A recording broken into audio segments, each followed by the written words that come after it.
Yo, what's going on, guys? And we're hearing reports that the Portland Trail Blazers are trying to trade for Bam Adebayo.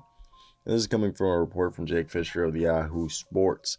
So I want to hear your guys' thoughts down below. What do you guys think is going to happen? And do you think this is even possible? If I'm the Miami Heat, I'm like, why?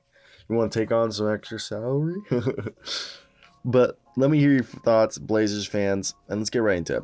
So the Portland Trail Blazers are pursuing a trade with the Miami Heat for Bam Adebayo, sources tell Jake Fischer of Yahoo Sports. The Blazers have explored what the number 3 pick in the draft can yield in a trade and have maintained a high asking price. Damian Lillard and Adebayo were teammates on Team USA for the 2020 Olympics and have developed a very close friendship. The Heat are unlikely to consider any approach from the Blazers unless it includes Shaedon Sharpe, the number 3 pick, and Anfernee Simons. The Blazers don't reportedly covet Pascal Siakam or OG Anunoby with the number 3 pick. Adebayo and Paul George are the type of targets that the Blazers would deem worthy of the pick. It's unclear how the Blazers value Zion Williamson or Brandon Ingram, even though reports say that they prefer Zion over Brandon Ingram, as the Pelicans continue to attempt to acquire a top 3 pick to maybe get Scoot Henderson.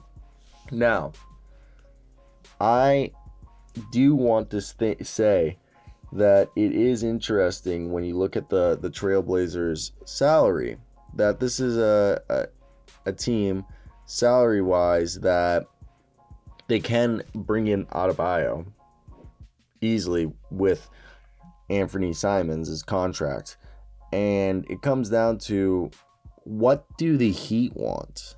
Okay, do they want Jusuf Nurkic in that deal? I don't know. It's $32 million.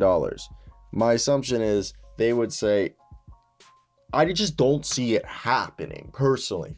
But in a weird world that it did, if you said, here's Bam Adebayo and Duncan Robinson, okay, for example, then you send them, I guess it would be Anfernee Simons and Jusuf Nurkic.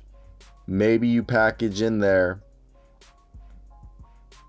Naz Little and the 3rd pick. Is that even enough to move the needle? Because I personally don't know. And I don't think so. So that's where it just becomes very convoluted for me. And I want to hear your guys' thoughts. What would you guys do if you were the Portland Trailblazers, and if you're a Miami Heat fan? What would you want? I just, as a Heat, like, from the Heat's perspective, I just don't see there being an enticing deal. Why would I want the 3rd pick if I'm the Heat? I just made it to the NBA Finals. What are your guys' thoughts?